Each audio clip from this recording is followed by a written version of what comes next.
میں نے شادی کی رات شوہر کو اپنے قریب نہیں آنے دیا کیونکہ میں کسی اور کو پیار کرتی تھی۔ میں نے شوہر کو بتا دیا، وہ پینڈو سا تھا۔ میری بات سن کر اس کے ہوش اڑ گئے اور وہ کچھ نہ بولا اور جائے نماز بچھا کر زاروں قطار رونے لگا۔ مجھے اس پر ذرا بھی ترس نہ آیا اور میں سو گئی۔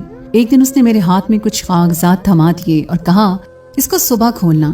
صبح جب اٹھی تو وہ کاغذات دیکھے تو میری جان نکل گئی، میری چیخیں نکل گئیں، کیونکہ اس میں اپنی شادی ہوتے ہی میں گاؤں میں 10 گھنٹے بس کا سفر کر کے پہنچی تھی۔ دلہن بنے رخصت ہوتے ہی مجھے بس کا سفر کرنا پڑا۔ پورا سفر میں نے خاموشی سے کیا تھا۔ گاؤں میں اپنے سسرالی گھر پہنچ کر مجھے میرے کمرے میں بٹھا دیا گیا۔ میں ایک پڑھی لکھی BA پاس لڑکی تھی اور میرے والدین نے میری مرضی کے خلاف میری شادی ایک گاؤں کے کسان سے کر دی۔ میں اپنی قسمت پر پھوٹ پھوٹ کر نہ روتی تو اور کیا کرتی۔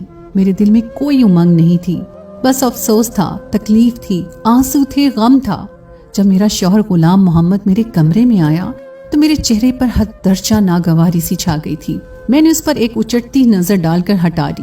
سفید شلوار قمیض پہنے، اس پر بڑی بڑی مونچھیں، بالکل پینڈو سا لگ رہا تھا۔ مسکرانے سے اس کی بتیسی پوری نظر آ رہی تھی۔ میرے پاس آ کر بیٹھ گیا۔